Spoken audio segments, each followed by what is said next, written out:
Y'all, Chris would have had me messed up with them 16.4 seconds.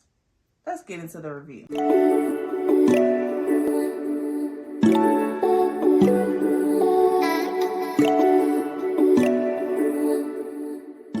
What's going on, y'all? We are back from vacation.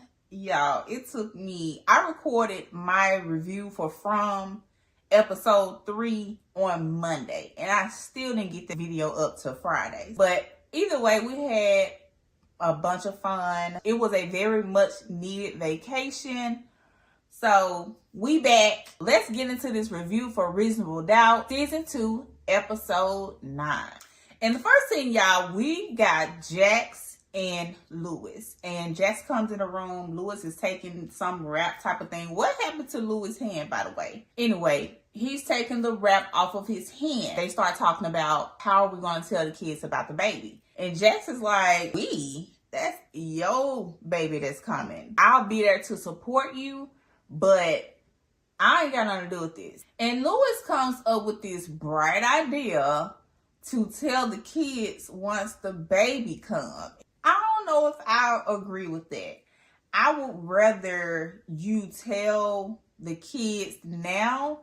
That way, once the baby comes, they have time to process everything instead of just like, boom, hitting them straight up like, okay, surprise, y'all have a new brother. At least with telling them ahead of time, sit them down, let them know. When mommy and daddy was on a break, daddy had relations with another woman and daddy made a oops baby, and now you guys have a brother or a sister coming, because who knows how they're going to react. So it's like that will give them time to process the information over the months or weeks or however long you have left to have your child.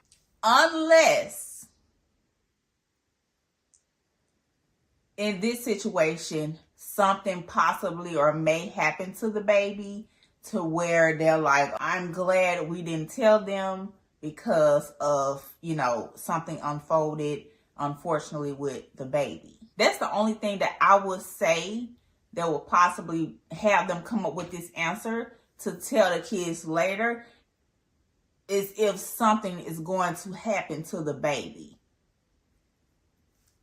Let's move on. Before they actually had the conversation about the baby, Jax tells Lewis she found a vape in Spencer's room. They're going to talk about it with him tomorrow. But back to this baby situation. Jax is a better woman than I will ever be, because no, the two does not relate. In my opinion, the two situations do not relate. Okay.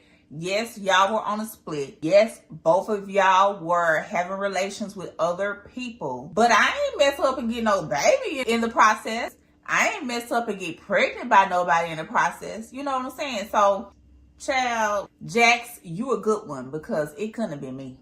Then, y'all, we get Cash. That man know he fine.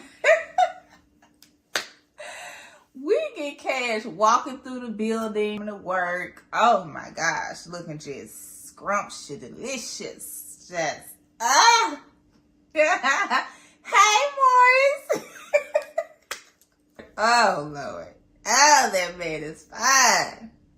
And this is just a side note, but don't come for me. But we all know Morris fine AF. Okay, but is it just me, or does it look like he really don't know how to put it down like that? I just had to get that out. I'm sorry.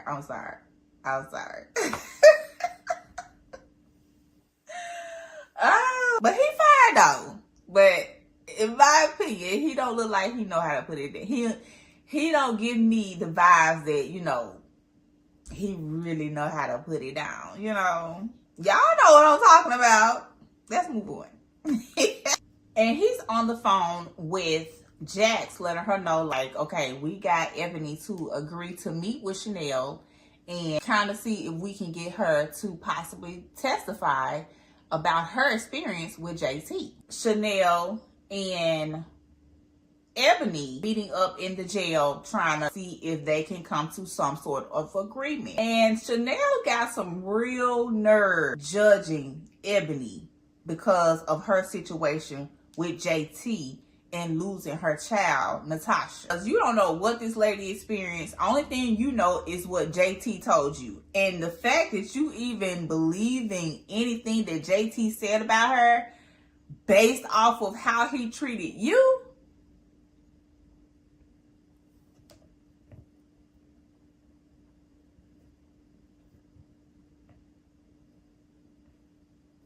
you got some real nerves, boo-boo. So Ebony is letting Chanel know, hey, I will testify for you only if you let Natasha know my story, that her dad did not want me to have her, and he is the one that put me on drugs. He is the one that was, you know, abusing me while I was pregnant with you, so on and so forth. So Chanel agrees, okay, I'll tell Natasha your story if you promise to testify against JT for me in court. And Ebony, played by Candy, she actually did a good job in this scene to me. Because y'all know the acting a little bit started off a little bit sketchy in the beginning of the season.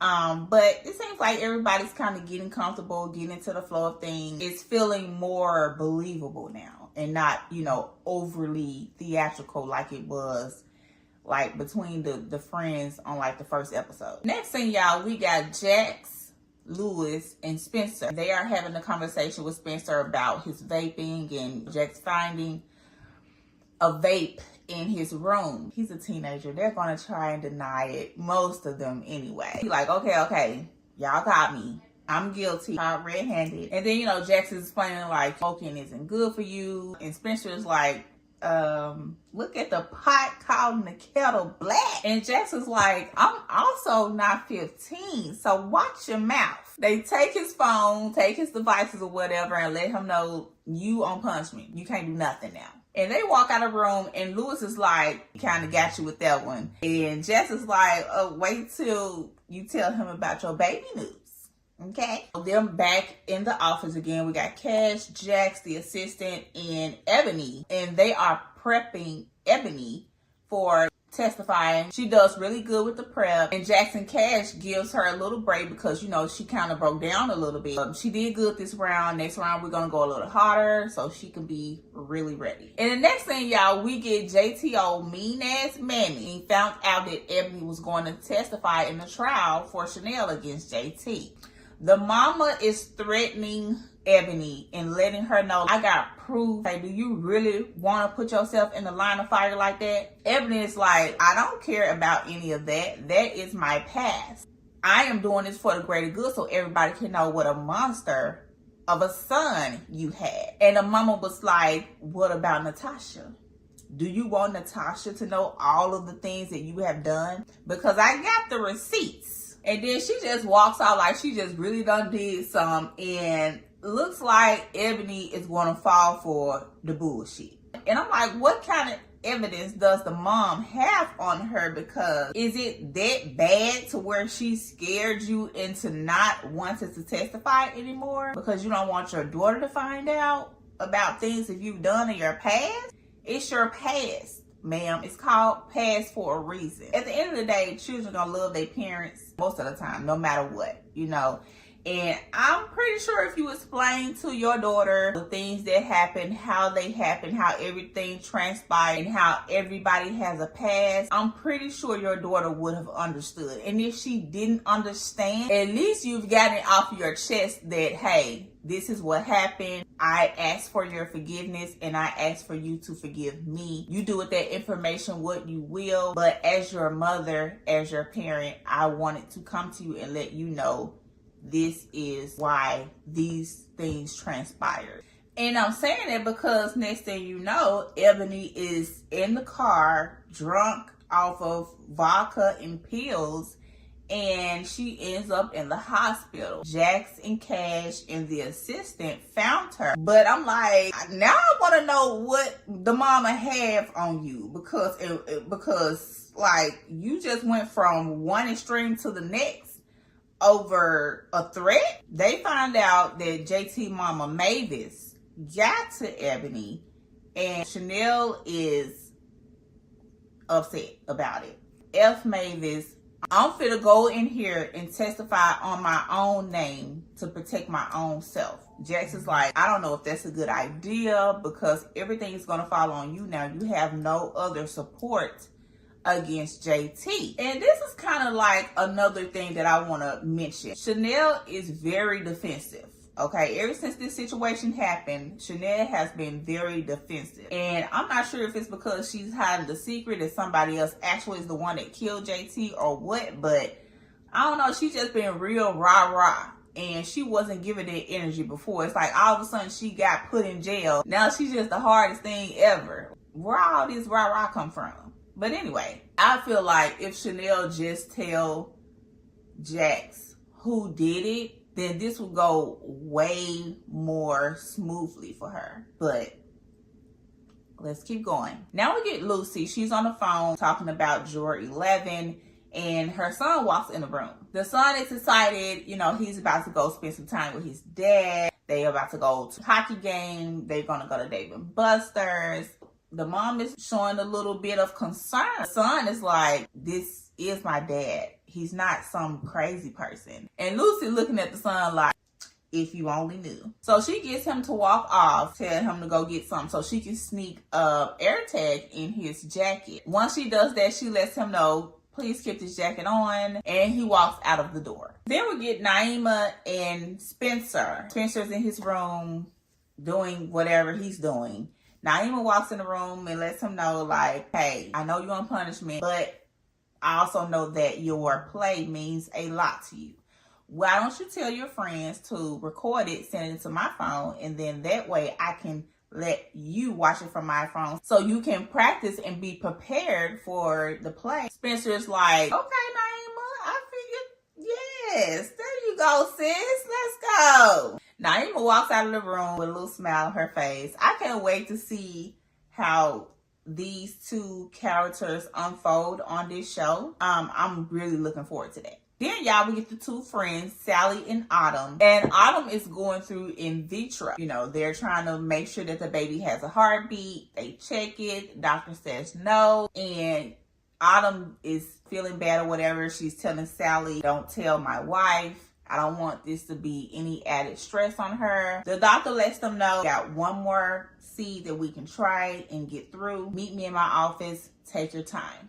Next scene, we get Jax and Cash, the assistant, and Chanel all in the jail prepping Chanel for the questions for the trial. And Jax is asking the questions that need to be answered because once again, Chanel is getting very defensive. So Jax had to give Chanel a little pep talk like, girl, first of all, I don't even agree with you getting on the stand. Lucy is gonna have a field day with you. So don't get defensive about the questions that I'm asking you because she's gonna be worse. And again, I feel like Chanel is being like this because of the secret that she's holding in of who really killed JT. And you know, it's a classic example of when people don't want you to know something, but you start prying, they get defensive. Next scene up, we get Lucy. She's talking with Mike, and they come up with this idea, okay, let's offer them a plea. Jax and Cash goes to Chanel with that plea of 10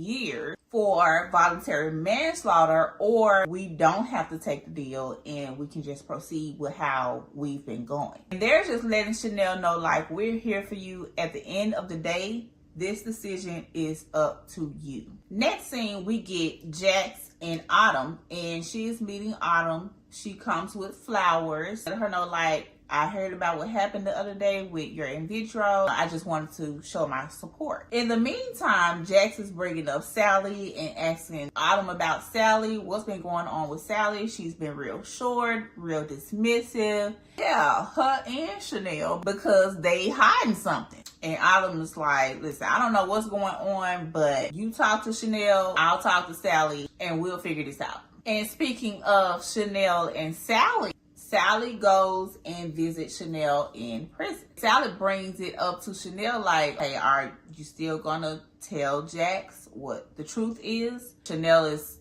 telling her, I changed my mind, I'm gonna stick to my original plan. And Sally's like, look, I don't care what you got going on, but you need to tell Jax the truth because this secret is effing up my life. My husband don't want to F me right no more.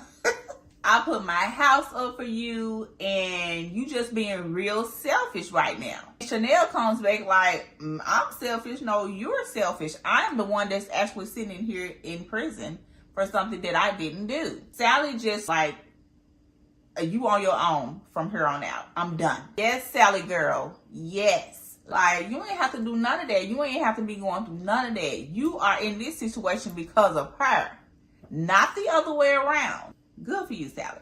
Oh, mean heifer. So we get her on the stand. Cash is asking her the question. She does really good on that one. But then we get Lucy. And Lucy starts hitting with her with the right hook, with the left hook. She brought up the affair with JT's friend or mentee. She brought up the fact that Chanel said in the police report that she hit JT from the back. And then on the stand, she's saying that she hit JT while he was choking her.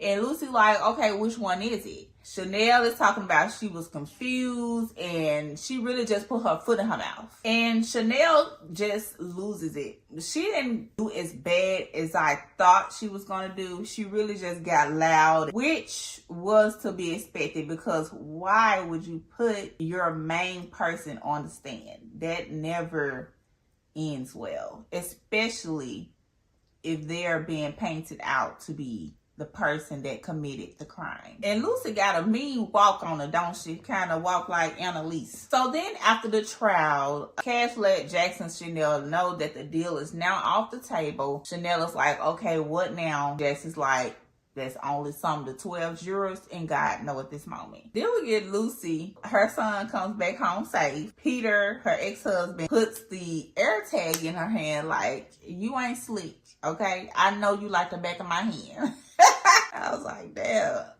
He gonna clock her teeth every time. So Jax goes home. She has a talk with Spencer about the whole vaping and smoking thing. She lets Spencer know, I am gonna pull back on the smoking a little bit. I also want to let you know that addiction runs on my side of the family. I'm just looking out for you. You will thank me later. And they have a little moment, you know, she kisses her baby and hugs him and let him know, like, I don't care how old you get, you're still gonna be my baby. I'm so glad that their relationship is better this season and that they are including the children a little bit more this season.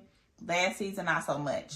And then we get Naima. She's standing in the doorway and she, you know, she has a certain type of look on her face that kind of is like sad. I feel like Naima feels like she doesn't get the same love or attention that Spencer does. This is kind of like a thing with mothers and sons in just like the real world, right? Like mothers favor, at least in the Black community, okay? I don't know about other races, but mothers in the Black community, mothers favor their sons or baby their sons or are more understanding when it comes to their sons versus their daughters. They're all hard and rough and like, you know, rah, rah, rah, and you gotta do it and you gotta be strong and this, that, and the third. But them sons, child, they can do no wrong. Now, granted, Jax does get in Spencer's tail when he's, you know,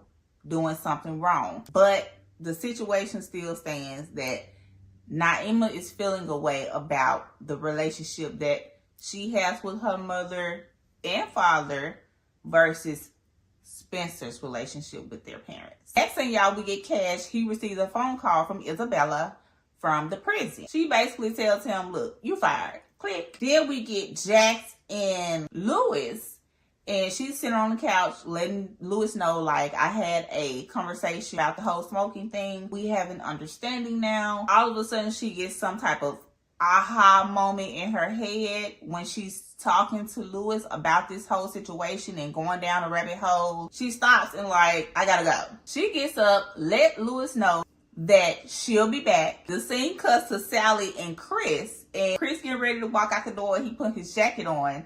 Sally sitting at her bar in her home, pouring her some wine. She asks Chris, "Are you coming home tonight?"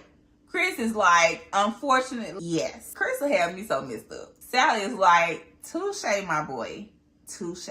Then the scene cuts to Louis getting a phone call saying that Tony is in the hospital, 29 weeks pregnant, about to have their child. Next, we get Jax. She's back at the prison to see Chanel, and she's like, "Damn, I know who killed JT." So, who y'all think killed JT? I'm thinking maybe it's one of the friends or one of JT's and Chanel's children, or hell, at this point, it can really be Louis for all we know. Y'all like, comment, and subscribe to the channel, and I will talk to you all on the next video. Bye!